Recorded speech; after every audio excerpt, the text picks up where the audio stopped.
Welcome to the Department of Justice. And I love our team. Todd Blanche, Emil Bovey, Kash Patel, soon to be Terry Cole, Gadi Saralta. Thank you all. We are going to fight to keep America safe again. President Trump has prioritized tackling our nation's fentanyl crisis, and he has taken decisive action to fight it. I want to thank our U.S. attorneys who are here today, our state attorneys general from all around the country. I see all my friends out there, my colleagues, who will work to prosecute violent criminals, get the drugs off our streets, get the gangs off our streets, and get the illegal aliens out of our country.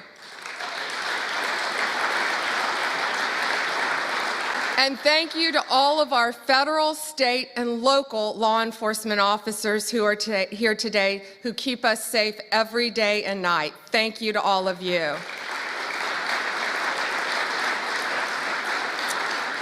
Today we have with us one of the most effective drug-seizing teams in the entire country.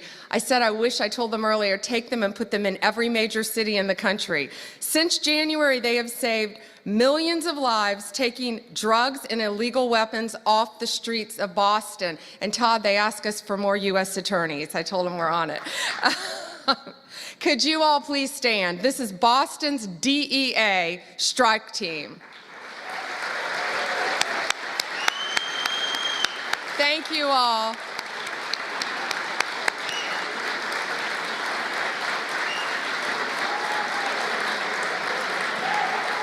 Thank you.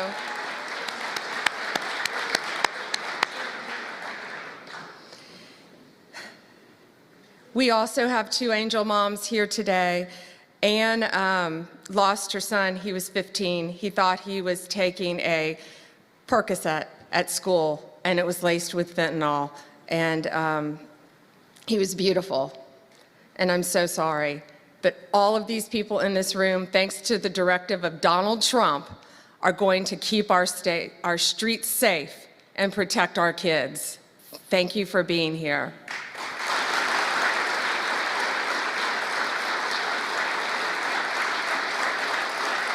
And Tammy's beautiful daughter, Kayla, was murdered violently by an illegal alien from El Salvador who should not have been in our country.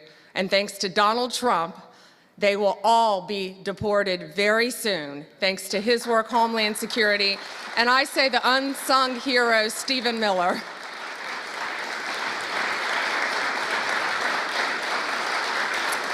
On stage, we have, this is 180 kilograms, it represents, not real, of fentanyl, okay? So this represents 1 kilo of fentanyl. In its pure form, this 1 kilo can kill 500,000 people. The 180 there, in pure form, could kill 90 million people. That is the population of California, Texas, and Florida. That's what we're dealing with in our country. That's why angel moms go around the country. That's why Donald Trump has taken such a hard stance against cartels, securing our borders, getting these gangs and drugs out of our country. But look at that. That can kill 3 states in its pure form. That should terrify everyone. I see our senators made it. Did our senators? Thank you. However, taking the drugs off the streets is only half the battle. President Trump has secured our borders and will continue to fight the cartels throughout this country, deport them all, or lock them up for the rest of their lives, thanks to our prosecutors around this country where they belong. Under the last administration, cartels, criminals, they freely walked in and out of our country with impunity. No longer. Under Donald Trump, they live in fear, and they better live in fear because we're coming after all of them. I am so proud to have a team with Emil and Todd and all of our great team, and we all work for the greatest president in the history of our country. We are so proud to work at the directive of Donald Trump. It is, he will never stop fighting for us, and we will never stop fighting for him and for our country. It is an honor to welcome to the Department of Justice the 45th and the 42nd President of the United States, Donald Trump.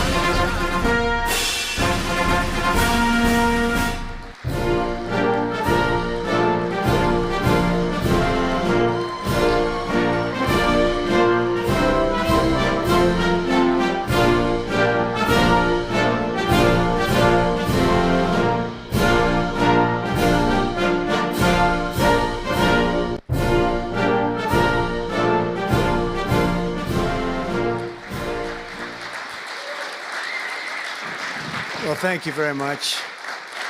Thank you. Thank you, Pam, very much. What a job you're doing.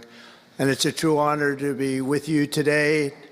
This is a storied hall, if there ever was one. And based on the crowd, I think we broke the all-time record.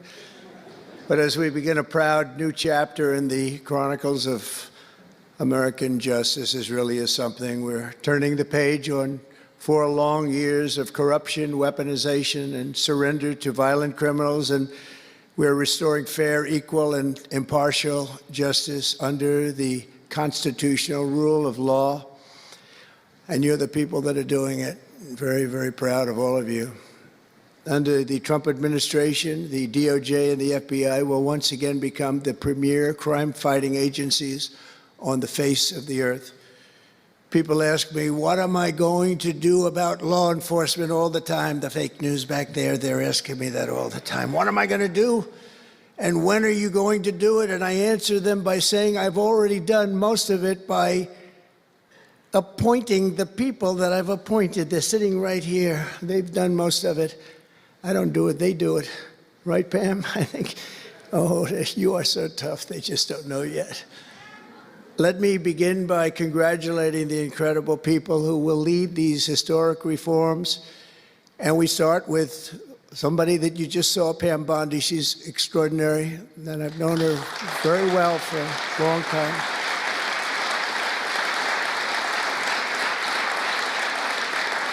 I watched her for a long time in Florida, for years in Florida, and highly experienced. She seems so young, but she's highly experienced, that I can tell you. She was a phenomenal attorney general in Florida, and she's going to do a really amazing job. Also, our new director of the FBI, Kash Patel. Kash, right.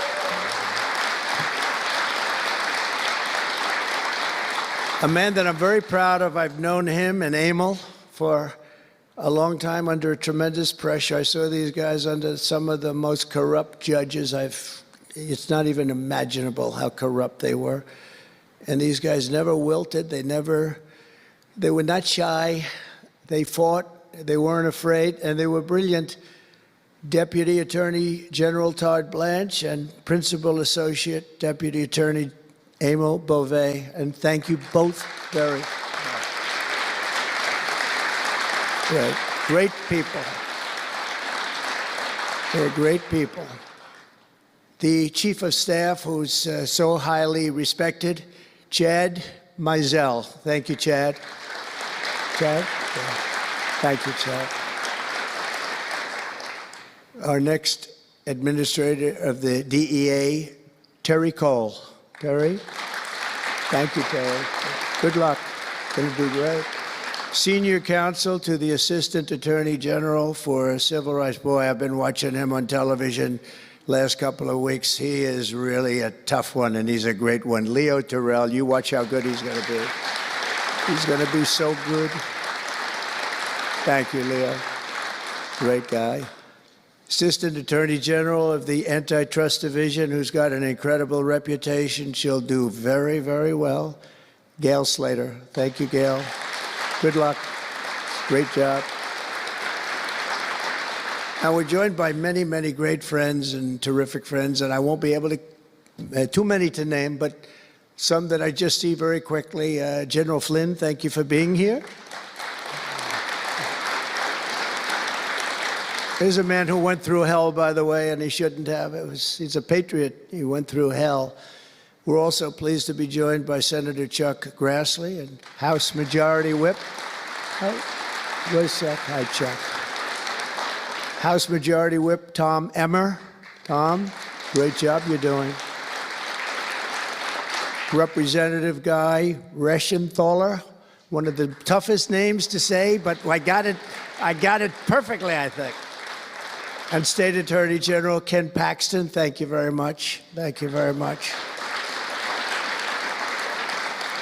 Somebody who was with us early on, and she's really become a big star and very popular, Brenna Bird. Thank you, Brenna. Thank you very much. Steve Marshall, Alan Wilson, James Othermeyer, Chris Carr, Dave Sunday, Marty Jackley, as well as White House Deputy Chief of Staff, Stephen Miller. What a man Stephen is. Become a big star. Right, Emil? Steve Miller. Steve has been something very special. For generations, the Federal Department of Justice was one of America's most revered institutions. The men and women of the DOJ brought down the mafia, hunted down the killers, kingpins, and spies, tracked down terrorists and traitors, and tore down corrupt political machines all across America. This department commanded the respect and admiration of the entire world. And with Pam and Cash and all of the people I introduced and far more, big numbers, and all of you sitting back there, I recognize so many of you.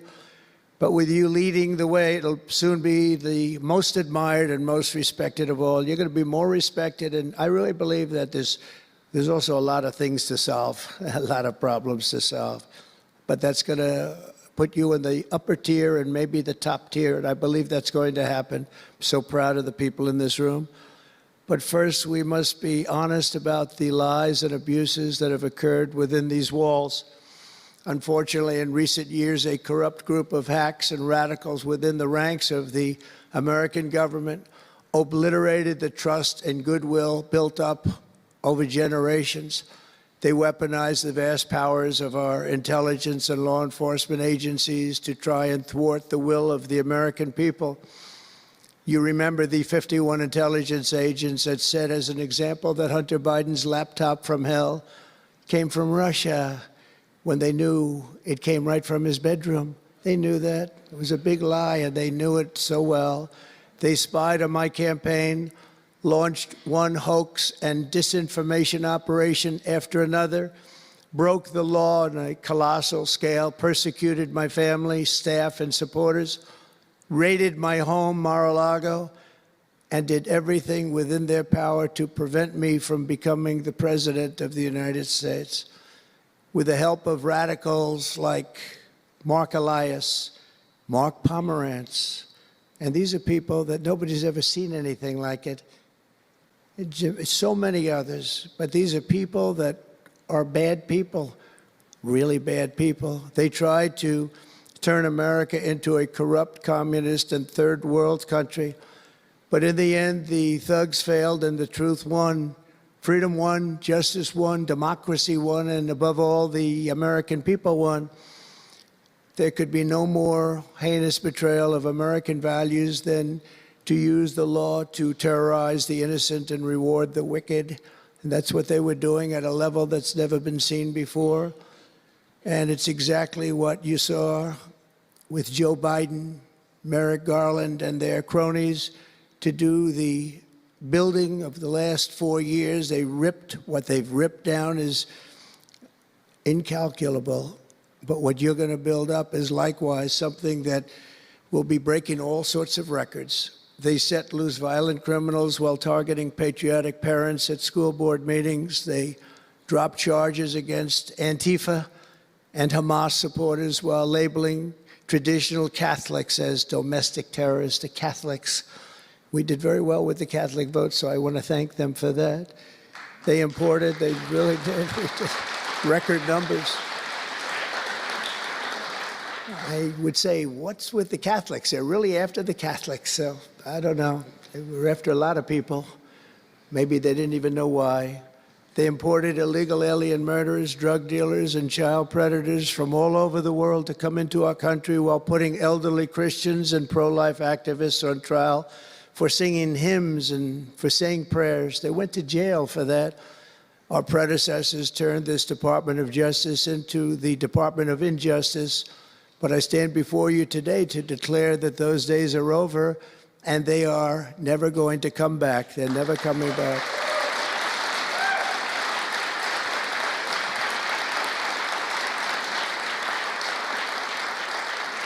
So now, as the chief law enforcement officer in our country, I will insist upon and demand full and complete accountability for the wrongs and abuses that have occurred.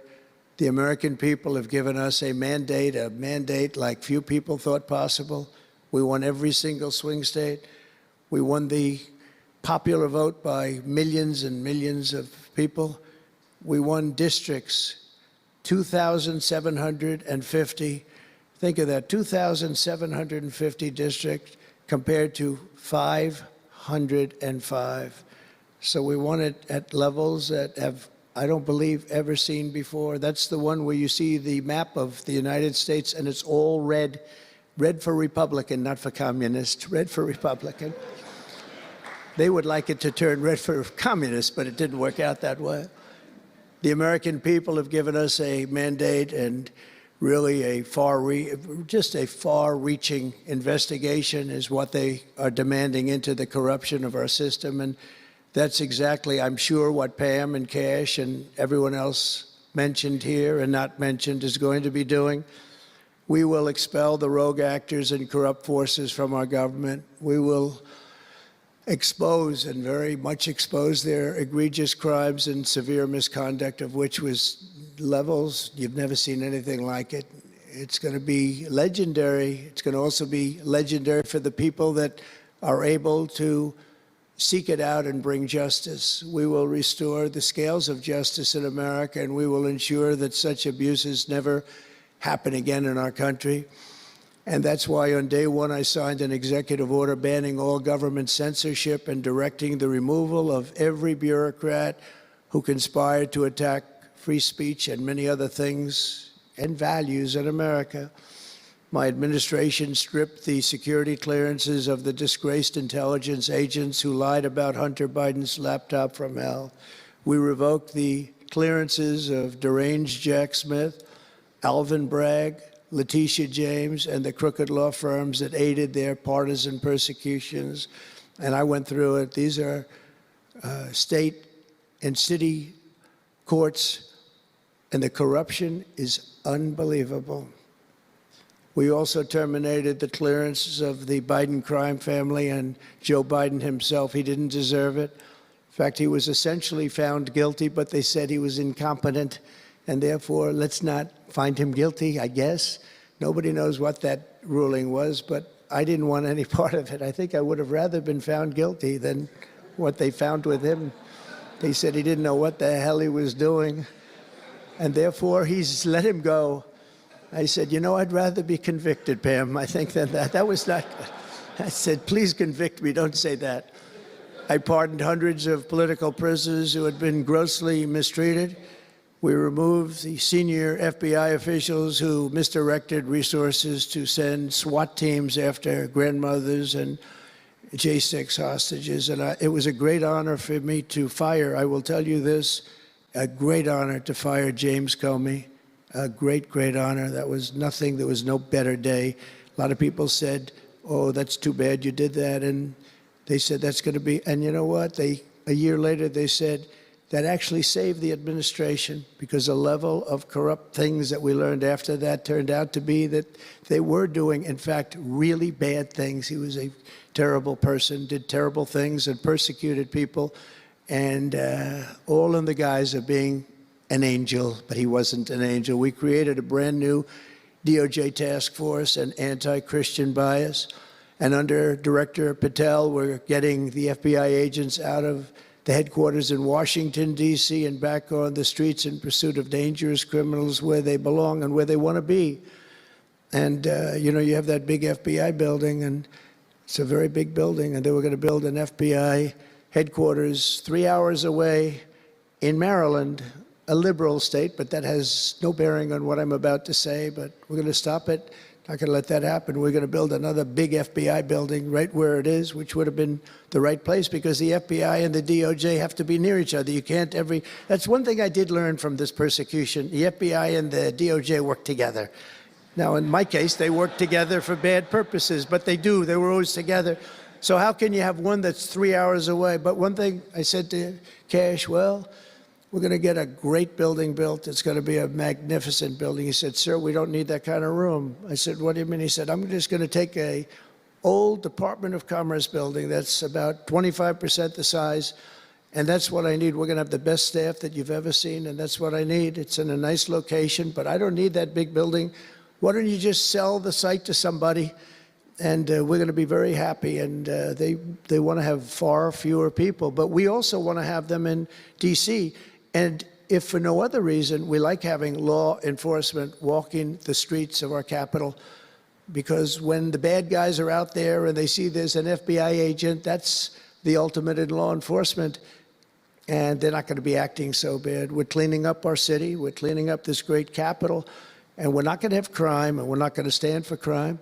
And we're going to take the graffiti down, and we're already taking the tents down, and we're working with the administration. And if the administration can't do the job, we're going to have to take it back and run it through the federal government. But we hope the administration is going to be able. So far, they've been doing very well. The mayor's been doing a good job. We said there are tents galore right opposite the State Department. They have to come down, and they took them down right away. And so far, so good. But we want to have a capital that can be the talk of the world. When Prime Minister Modi of India, when the President of France, and all of these people, the head of Prime Minister of United Kingdom, they all came to see me over the last week and a half.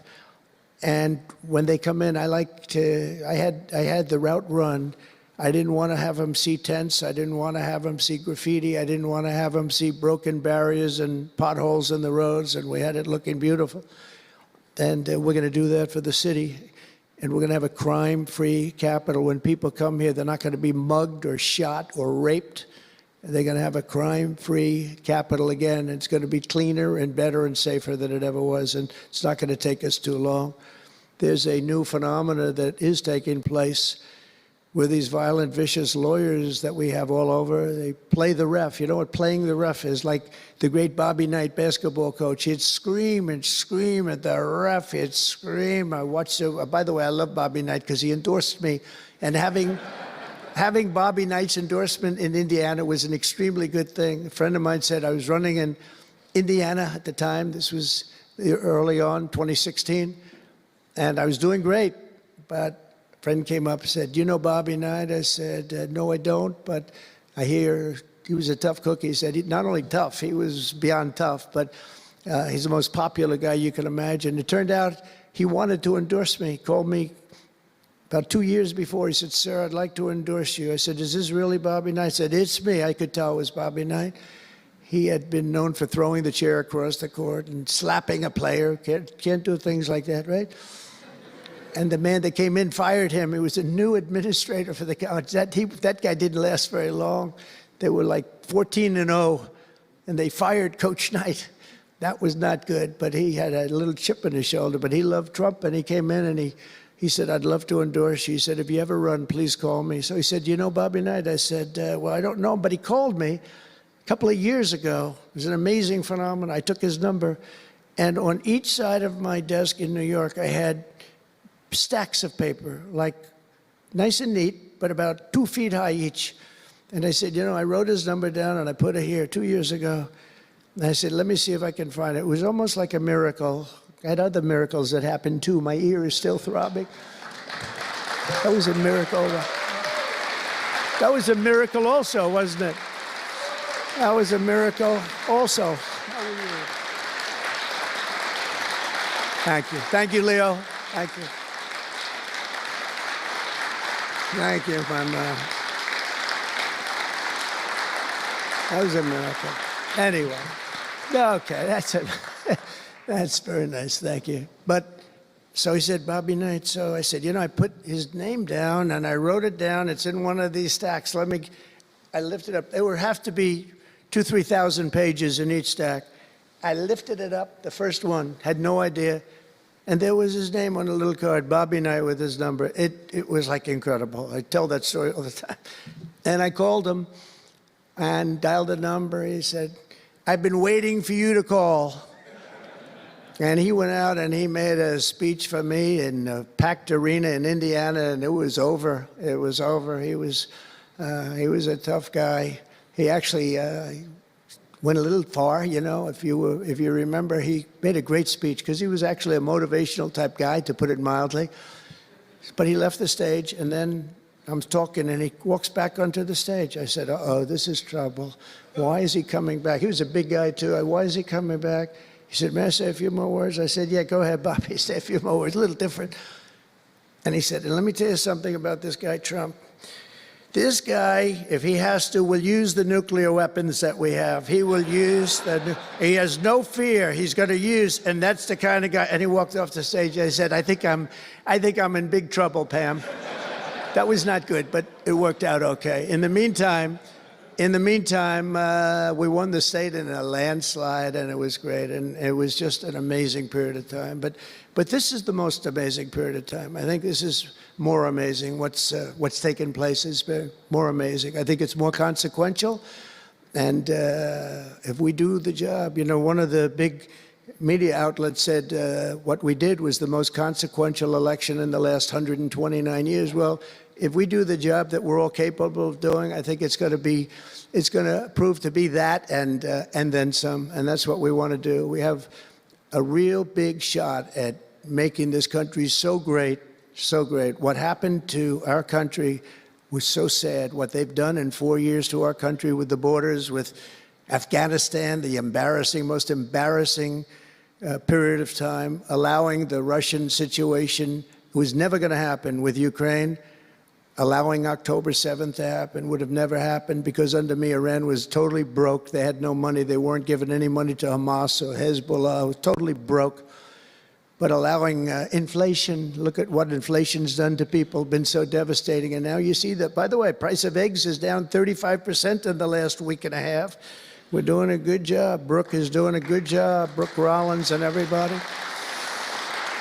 And inflation's down, interest rates are down, gasoline has come down to a level that we haven't seen in a long time. All things that we wanted to do, because then everything else is going to be coming down. We want it to come down. We want bacon to come down, and groceries, a term I used to use. It's sort of an old-fashioned term, but I used to use it on the campaign trail, those last 90 perfect, beautiful days. We just hit it.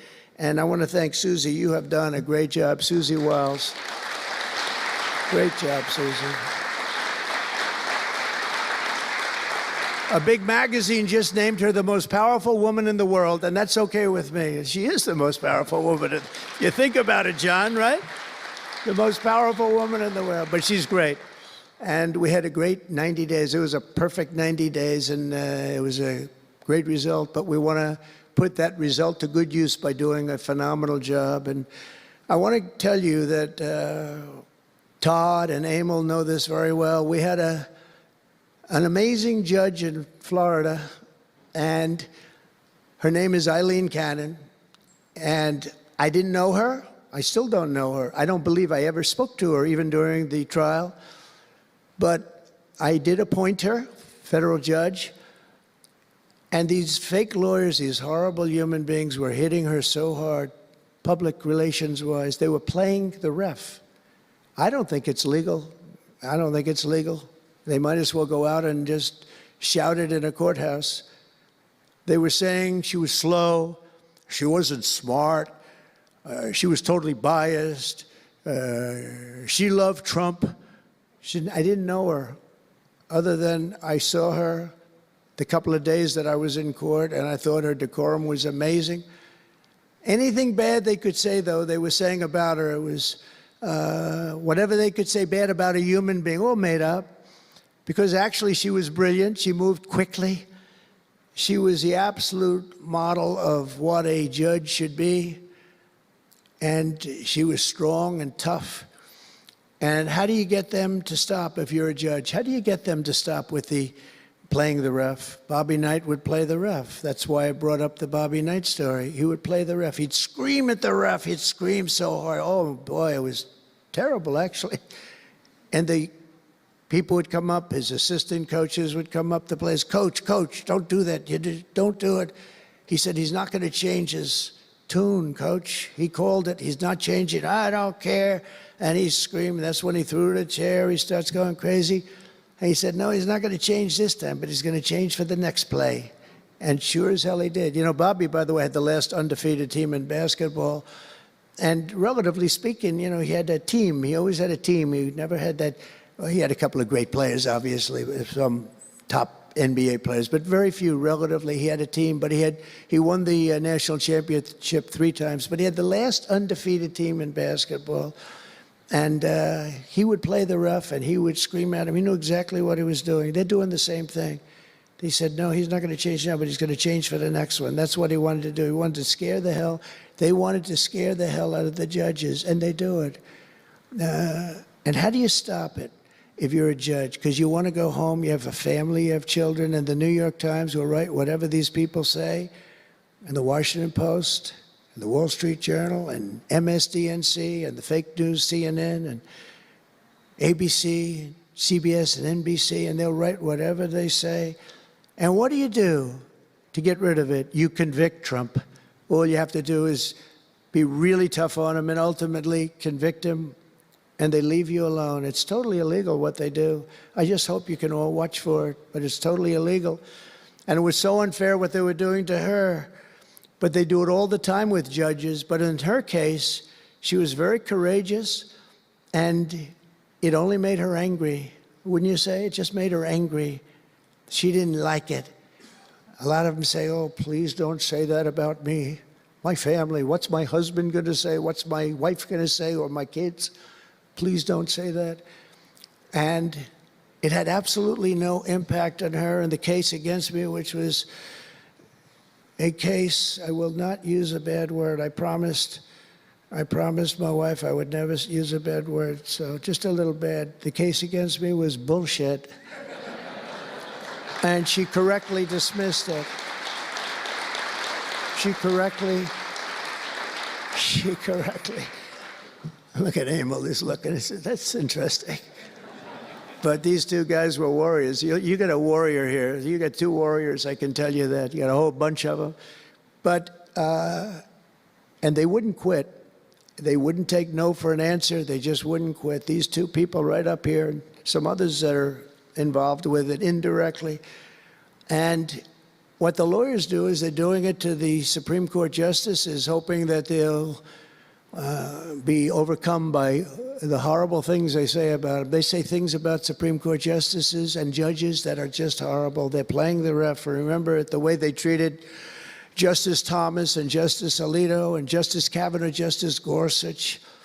Chief Justice Roberts get treated unbelievably badly, and they're hoping that they can sway them to go along because, again, what do? They're humans. You know, like it would be wonderful if everybody was just a perfect computer machine, but they're not. They're humans, and they don't want to be accused of many, many things, including gross incompetence. They don't like it, and they don't want it. There's not much they can do about it. You know, they're in a position they can't really fight back really very well. And so what they do is sometimes they get weak. I would say a majority, maybe, of the times. That's why I'm so impressed with Judge Cannon in Florida, how strong she was, how she held up. It actually made her more resolute than anything I've seen. I mean, it was amazing because they were hitting her so hard. It was so sad to watch this. But it's sad what they do to other judges. It's very sad what they do to the Supreme Court.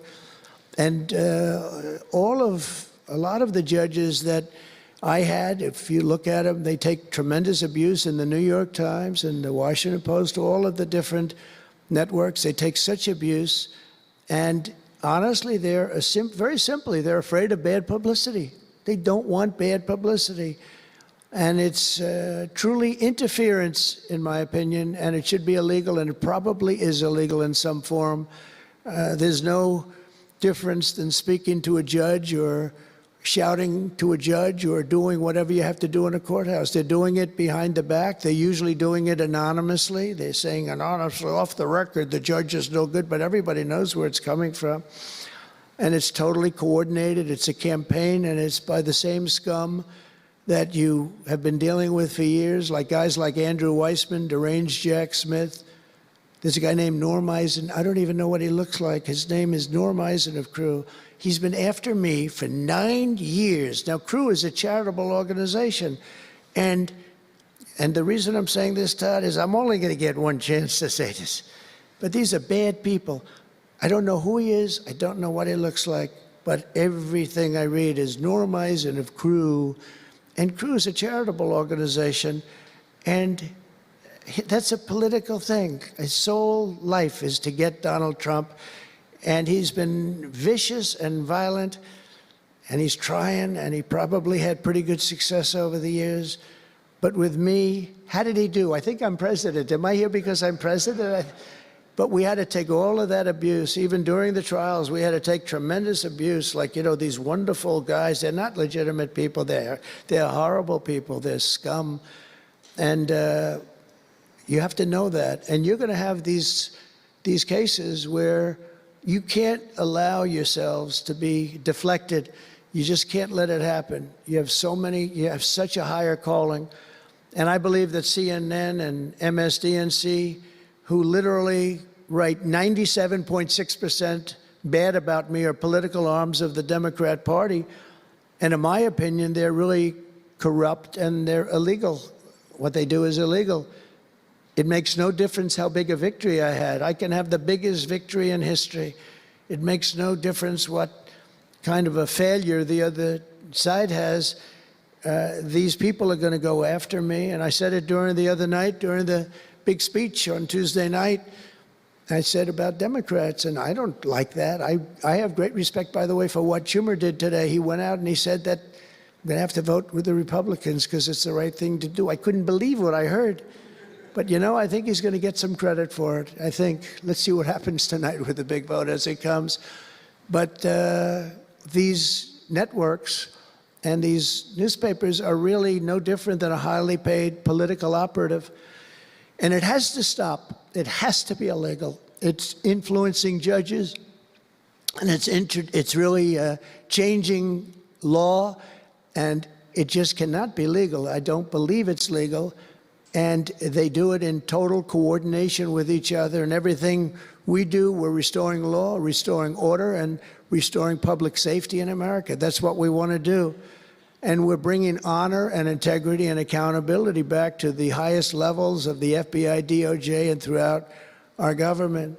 We're bringing our country back faster than anyone ever thought possible. We're working so hard at doing it, and we want fairness in the courts. The courts are a big factor. The elections, which were totally rigged, are a big factor. We have to have honest elections. We have to have borders, and we have to have courts and law that's fair. Well, we're not going to have a country. Crooked Joe Biden got us into a real mess with Russia and everything else he did, frankly, but he didn't know about it, and he, generally speaking, signed it with AutoPen. So how would he know? That AutoPen is a big deal. I don't know. You know, they're having who's doing this? So when my people come up, Will and all of the people, Steve, they come up and, sir, this is an executive order. They explain it to me, and, you know, 90% of the time I sign it. 99% of the time I say do it. But they come up and I sign it.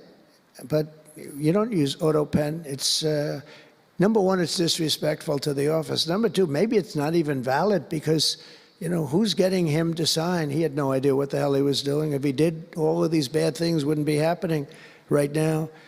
But we're going to get you back into a great position, and we've already started. They say that we had the most successful first month of presidency. Not a long time, but it's still a lot. It's like if you're a golfer, sinking a 3-foot putt on the first hole gives you confidence to sink something on the second hole. But if you miss that first putt, You don't like to have the putt on the second hole and the third hole. It could be a very bad experience. It's nice to get that first month, and now we have more than a month. Now we have a month and a half, and it's going really, really well. I can tell you as a little secret, although the cameras are blazing back there, so it's not that much. But I think we're doing well, as you have been hearing about Ukraine. I think we're doing now well with Russia. We're speaking with President Putin. We want to get the war over. Not only have we spent maybe $350 billion to Europe's, think of that, $350 billion to $100 billion, and yet we're across the ocean far away, so it shouldn't have been that way, but Biden let that happen too. And we're getting a deal where we're going to get that back, but much more importantly are the lives that we're talking about. On average, 2,000 young people are being killed every single day. Now, they're not from here. They're from nowhere close to here, but they're young people. They're human beings, and they have parents. They have sisters and brothers, the mothers and fathers, the friends and the families and the towns where they grew up. And they're losing, on average, 2,000, even 2,500 a week. And I want to get it stopped. And we've had some very good calls today with Russia and with Ukraine. They've agreed for a ceasefire if we can get it with Russia. And it's not easy. It's a tough one. But I think we're doing it. And as the Secretary General said yesterday of NATO, a terrific guy, he said without Trump, we wouldn't be talking about it. It would just go on for years, and millions more people, millions of people have been killed, but millions more people would be killed. And he said it was a great honor. Without me, it would just keep going on. We're looking for the ceasefire now with Russia, and we've had some very good talks about it. We've had some very good responses. And I can tell you that there was a case where there would have been no war if I were president, and it's just 100% would not have happened, would never have happened. I used to speak to President Putin a lot about it. I said, don't do it. Don't do it. I won't tell you what the consequence was. I won't tell you what but if he believed even 5% of what I said, then he would say, I'm not going to do it. And I think he did. But we had a good relationship, and we had a professional relationship, and his respect for this country. And I think we've had some very good results. So, you know, I haven't been able to say that to anybody else. I haven't wanted to say it until just before I came here. I got some pretty good news. So, but we have to see what happens. It's still a long way to go. The fighting is unbelievable. Russia has a large group of Ukrainian soldiers, as we speak, surrounded and in grave danger. They've been able to surround them. They're in grave danger. Biden should have never let this war happen. First of all, you don't want to pick on somebody that's a lot larger than you, even with the money. There's a lot of money that we gave them and a lot of equipment. We make the best military equipment in the world, but even with all of that, it's unbelievable. Right now, you have a lot of Ukrainian soldiers that are encircled and in grave danger, and I've asked them not to kill those soldiers, please, not to kill those soldiers. We don't want them killed. It's such a shame to see what's happened. A thing like that would have never happened. Inflation would have never happened. October 7th would have never happened. Israel, Iran had no money. They were totally broke. Think of it. They had no money to give to anybody. They were totally broke. And within a short period of time, as soon as Biden came in, he took out all the sanctions. In China and everybody else that wasn't buying oil from Iran was buying it at levels that they never spent before. And it was a sad thing. And if you look at Afghanistan, that was probably what got Putin started, because when he looked at how horribly we looked, I think the most embarrassing day, not that we got out because we were getting out, I would have been out faster than them. I was the one that got it down to the right level. But we would have kept Bagram, the big Air Force base. We would have kept it. Right now, China occupies Bagram. And the reason we would have kept it is because they were 1 hour away from where China has and builds its nuclear missiles and weapons. And they gave that up. At the dark of night, they left the lights on, and they left the dogs behind, by the way. A lot of people say, what about all the dogs? They had a lot of dogs, and they left the dogs behind. And what a shame, what a shame. The way we got out, I think it was the most humiliating time in the history of our country. The way it happened, Not that we were getting out because we wanted to get out, but we would have gotten out with dignity and strength. And what a difference a rigged and crooked election had on our country when you think about it. And the people who did this to us should go to jail. They should go to jail. So I just want to say God bless America, because we have to say God bless. We're lucky we're still here, frankly. And this whole thing could lead, I think we have it. But this could lead to World War III very easily. Could very easily lead to World War III, but I think we're in pretty good shape. A lot better than we were before we got involved, that I can tell you. That was heading into World War III territory, and that would have been a war like no other because of nuclear weapons and other types of weapons that people you don't even want to know about. But as many of you do know, well, we're focused on persecuting, and these people were really focused on persecuting Republicans. The last administration presided over the worst increase in violent crime in our country in many, many decades. We had levels of violence and crime, and a lot of it had to do with the illegal immigrants that came in. Remember when I used to complain about it? Because I knew how tough they were, how mean they were. And they said, no, people that come into our country are all wonderful people. No, they're not wonderful. These are stone-cold killers. These are killers they make our killers look nice by comparison. They make our killers look nice. These are rough, tough people with the tattoos all over their face. Historically speaking, I don't want to discriminate against anybody, but historically speaking, they're not going to be the head of any major bank that we know of. These are rough people. These are rough killer people, and they allowed them in by the millions. In major cities like New York, Chicago, and Washington, mothers can't walk their children to the park without fear of being shot or killed or raped or anything. Women can't ride the subway without worrying that a hoodlum will shove them onto the train tracks. In New York, it's happened twice in the last couple of weeks. They're standing there, a perfect Wall Street gentleman in one case, and another person who was a worker, good worker, electrician, gets pushed into a train going 45 miles an hour just prior to the train, not stopping, going to go through that. I know the stations very well. I used to take the subway. I used to feel safe. When I was young, my parents would drop me off at the subway. I'd take the subway to my school. Can you believe it? Today, they wouldn't be doing that. And we want to get a country back maybe where you can do that again, Pam. But it's so sad to see what's taking place under the Biden regime.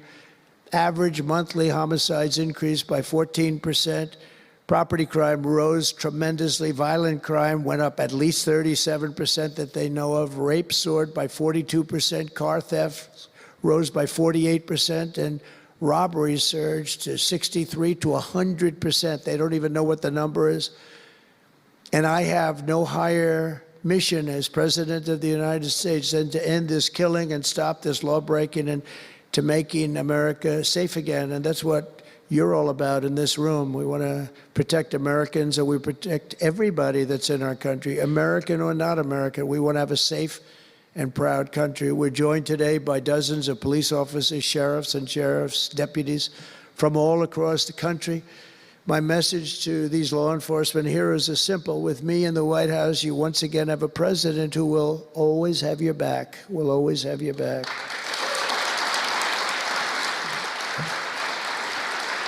Thank you, fellas. Thank you. That's a lot of good-looking people. I will tell you, I feel safe. I'm glad you're in the room. I feel even safer. It's a lot of great people. On day one, I signed an executive order directing Attorney General to ensure that anyone who murders a police officer immediately, with as fast a trial as we can have, gets the death penalty.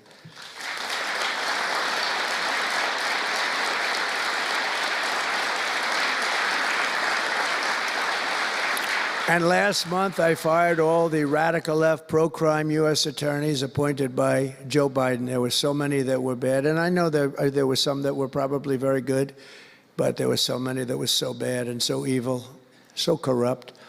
Instead of having Marxist prosecutors who want to put police officers in handcuffs and go after a police officer rather than a criminal, I appointed patriotic, tough-on-crime warriors who will partner with police to put dangerous offenders behind bars, put them in jail.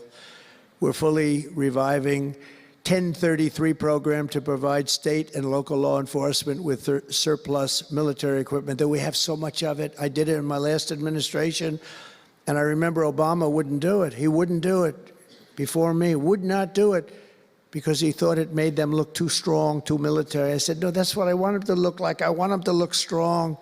And it was protective, defensive equipment. We had billions of dollars. I gave it out, and now I'm going to have a chance to give it out again. They didn't want to do it with Biden. And Biden didn't know why. I didn't, if they would have asked him, he wouldn't have been able to answer the question. He could never answer a question. They said my press conference yesterday was longer than all of Biden's press conferences put together for the last 4 years. And I don't know if that's true, but it was close.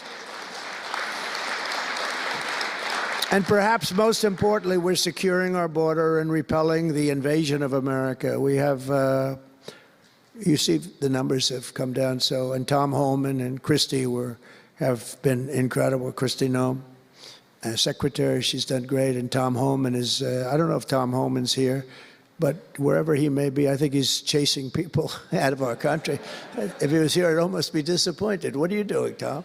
But he's a fantastic guy, and he's a brave guy.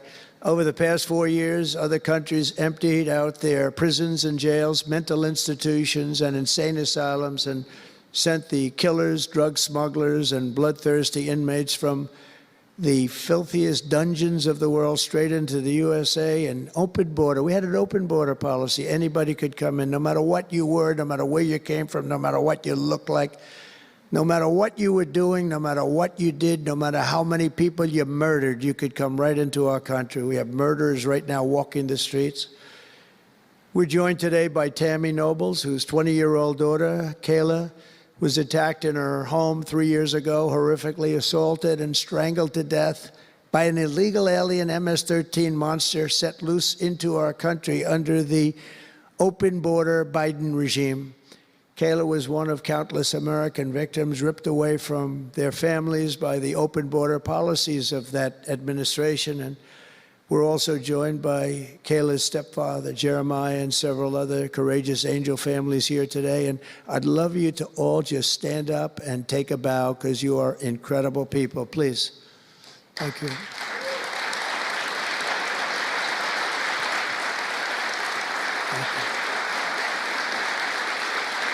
Thank you.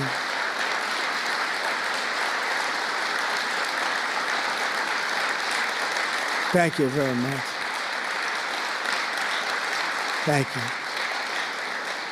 But I want you to know that we are working every day to expel these savages from our country and ensure that what happened to your loved ones will never happen again. So their legacy is going to be a great one. Thank you all very much. We appreciate it. On day one of my administration, I declared a national emergency on our southern border. In our first full month in office, we achieved the lowest level of illegal border crossings ever recorded, okay? Even lower than 4 years ago. For years, Democrats and the media kept saying that we needed new legislation. We had to have new legislation. We needed it immediately, and I never had legislation. I had the best border in the history of our country for almost 4 years. And by the time I got out, we had the lowest numbers ever. My favorite chart of all time was brought down that day. And on that chart said we had the lowest numbers ever. But it turned out that we really didn't need new legislation. All you needed was a new president.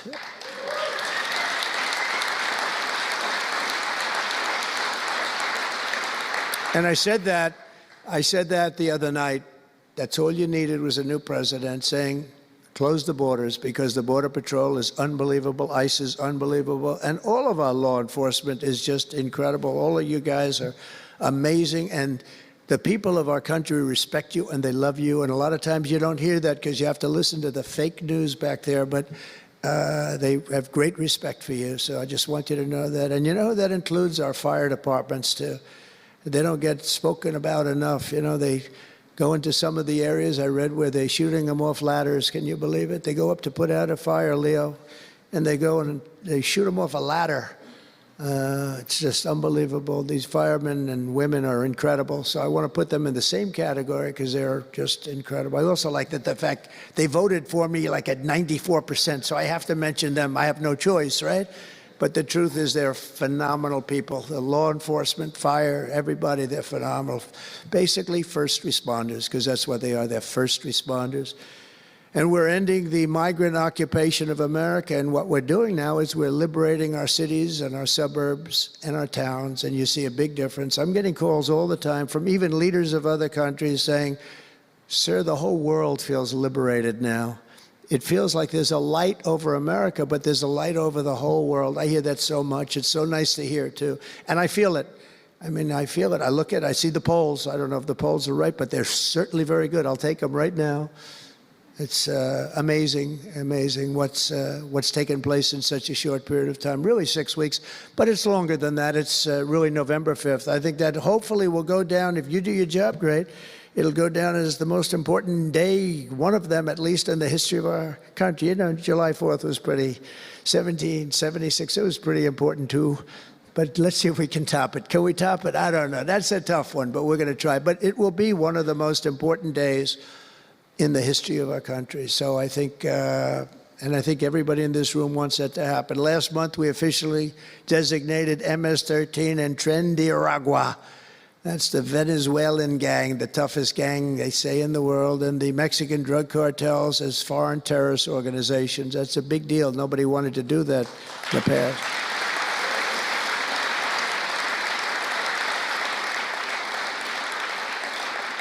And by the way, we've caught hundreds of them, the Venezuelan gang, which is as bad as it gets. And you'll be reading a lot of stories tomorrow about what we've done with them.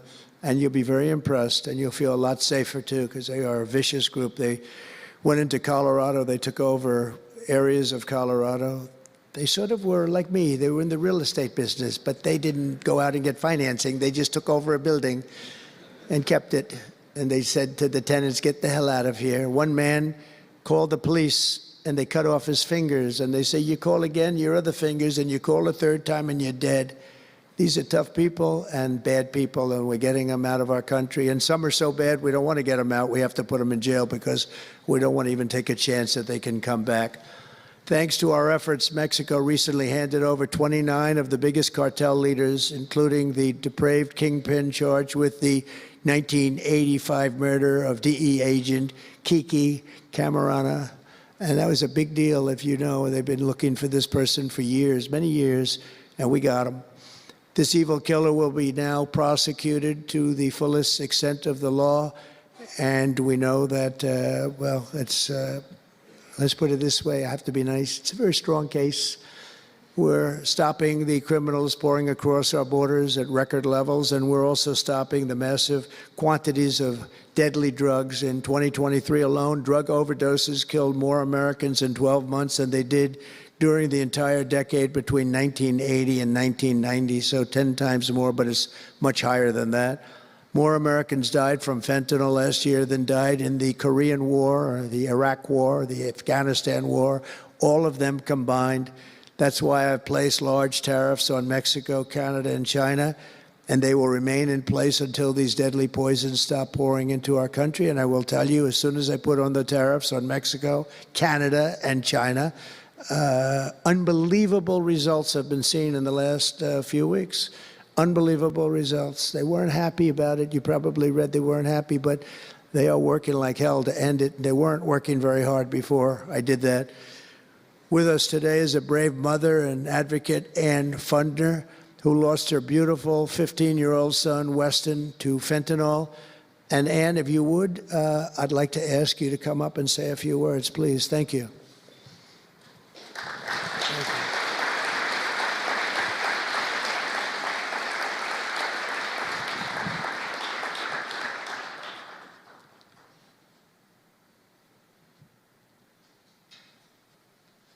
Thank you very much. Thank you, darling. Thank you. You're going to be great. Thank you. Let me put that down a little bit. Thank you. Well, first, I want to say thank you. I think this is the biggest honor of my entire life, being on stage with President Trump. but I want to tell you a little bit about my son, Weston, who absolutely loved President Trump. He had a beautiful Trump 2020 flag hanging in his bedroom, and he had it on the beach one day, and we took a picture, and it became our 2020 Christmas card with the most perfect slogan for President Trump: peace on earth. What would happen in the next 4 years would be devastational to our country and our safety of our children. And in 2022, Weston lost his life, a freshman in high school at the age of 15, from a single pill that took his life.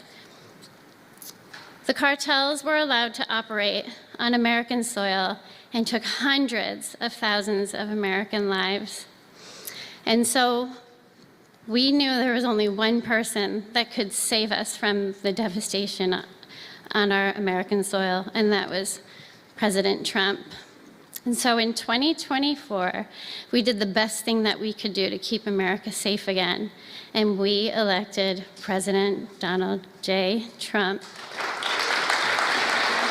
Thank you. Thank you. Thank you.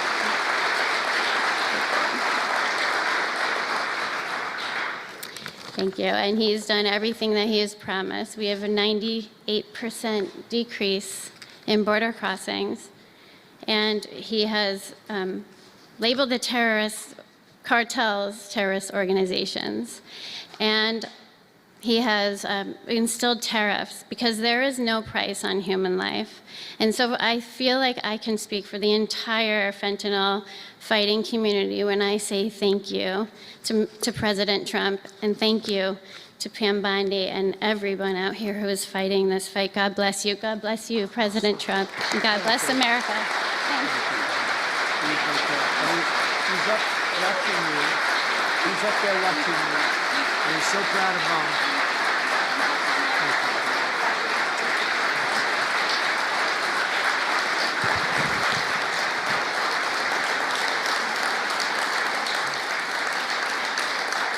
Thank you, Ann, very much. Weston is, I just said to Ann, Weston is up in heaven watching his mom, and he's so proud of you. He's so proud of you. Thank you. We're also joined today by a number of other American families who have lost loved ones to fentanyl, and I'd love you to just stand up for a second, and we want to acknowledge you, and also your daughters, your sons. They're looking down on you, and they're loving you like crazy. So thank you very much. Thank you. Thank you. Thank you. This department will not rest until we have ended the fentanyl epidemic in America once and for all. In less than 2 months since I took office, the DEA and FBI have seized nearly 1 million deadly doses of fentanyl, and that's just the beginning. At my direction and working with Pam and everybody else, we've launched an all-out war on fentanyl traffickers, and it's a war that we're going to win. We're going to win this war. I spoke with the president of Mexico, very nice woman, very fine woman, and I said, let me ask you, you're sending a lot of drugs into our country. We're not liking it at all. Can't do that. But I said, is Mexico, does it have much of a drug? She said, no, we're not a consuming nation. I thought it was an interesting term. And I said, why? And which I've heard also, by the way, they're not a consuming nation. They distribute, but they don't consume. But I said, why are you not a consumer? Well, we're very close with family. I said, so we're very close with family, too. I mean, our families are being devastated, and we're just as close. Why else? She said, well, we spend a lot of money on advertising saying how bad drugs are. They're very rough ads. They show the skin falling off and the teeth falling out and going blind and losing hair and everything that these things do. You look like you just came out of a horrible concentration camp. And she said it was, they're rough ads. And it's not often that I feel I've learned something from a phone call, because I've had a lot of phone calls over my life. But I realized right then and there what a great idea that is. And we have hired Susie, a great person, who did a lot of our campaign work, and we've come up with an advertising campaign that's, I think, really incredible. More than anything else, it's terrible to watch. Terrible to watch. It's the only way it's going to work. And I would be, because we got the numbers down, 18% would have a blue ribbon committee headed by the First Lady of the United States, who everyone loves, and some of her friends. And, you know, they work so hard, but it's a tough deal. They're dealing with very smart and very vicious people. You know, some of those businesses, those cartels are run better than any business in America. They say they're run incredibly, not just here, they all over the world. They're run like a major business, but in many cases better. And I said, we got it 18% down. Well, 18% is incredible. It's like a record, but when you think of it, it's not very much. And the way you get it down, if you want to get it down to close to 100%, is with the death penalty. But I think maybe America is not ready for that. China has a death penalty. Singapore has a death penalty. Various places have the death penalty. Wherever you have the death penalty, you don't have drugs. But I just don't know if this country is ready for it. So I tell people, and it's always an option, but I don't know. I just don't know if you're ready for it, and that's okay. It's nothing you can do. But what we're going to do is we're doing this campaign. And I think we can get it down 50% with this campaign, because when people see all the horrible things that these drugs do to you, we're especially focused on fentanyl. When they see all of the horrible things that happen when you take drugs, how you look, you lose your look. Everyone's vain. They don't want to lose their look. The look is so important. And I think when they see these things, they may say, you know what, I'm going to take a pass. But there is big danger. Pam and I were talking about it before. A lot of people are taking fentanyl and not even knowing. They think they're doing something else, or maybe taking another drug, but at a much lower level. And they die. You can put on the pin, think of this, the head of a pin, fentanyl, and it's too much, and it will kill the strongest person in the room. And it's amazing. But we're going to do this campaign. It's going to be launched fairly soon, Susie. And I think it's going to have a big impact. I think if we got it down by another 30, 35 points, and I really believe we can, I think that's an incredible idea. So I thank the President of Mexico, actually. It was a call on tariffs, and we talked about drugs. And she gave me an idea that I think will be very successful, and based on what I saw, it's going to be amazing. Under our leadership, this department is once again laser focused on protecting the American people.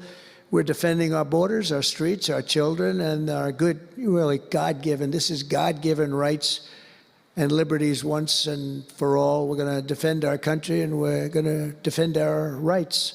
Etched onto the walls of this building are the words English philosopher John Locke said, "Where law ends, tyranny begins." And I see that, and I saw it over the last 4 years when somebody was allowed to attack viciously with this department and the FBI his political opponent. How did that work out? Didn't work out too well, but it wasn't pleasant. It wasn't pleasant. I was attacked by a political opponent, and probably it helped that I was attacked more than anybody in the history of our country. Alphonse Capone, the great Alphonse Capone, legendary Scarface, was attacked only a tiny fraction of what Trump was attacked. And maybe it worked out well. I don't know. If I had to give it up, I probably wouldn't, but only because I've gone through it. But I wonder what the difference would be. Maybe they helped get me elected by those margins, the big mandate that we received. But you can't go after your political opponent. Nobody's ever seen anything like it, actually. And hopefully they won't see anything like it. But now, with the return of law and order, the entire world is witnessing the triumph of American justice and American freedom. That's why we're here today, gathered with people that have love for our country. In the coming years, we will revive the storied legacy of this department, and it's happening right now. You can feel it. And rekindle the spirit of the great lawmen and legal lions of the past, Americans like Wyatt Earp, Eliot Ness, Frank Hammer, Rudy Giuliani. Rudy Giuliani had to suffer greatly, greatly. He's the greatest mayor in the history of our country. He had to suffer greatly. Ed Meese, Antonin Scalia, Robert Jackson, and Robert F. Kennedy. We will rebuild pride in our institutions. We will restore the prestige of this great department, and we will bring back faith in our justice system for the citizens of every race, religion, color and creed. And I want to just tell you that this has been a great honor. I was asked to do it. And I said, is it appropriate that I do it? And then I realized it's not only appropriate, I think it's really important. And I may never do it again. I may never have another chance to do it again, because this is something that I'm leaving to the greatest people I know, the best people, the smartest people, the toughest people I know. And they're going to do an incredible job. And it's an honor for me to have won this election so that I can appoint these people to do their job, and they're going to do it like you have never seen. So I just want to wish all of you good luck. It's going to be an interesting journey, not going to be easy, but you're going to win. You're going to win, win, win, and fight, fight, fight, and it's going to end up being a tremendous result for this country. So thank you all very much. God bless America. God bless you all. Thank you.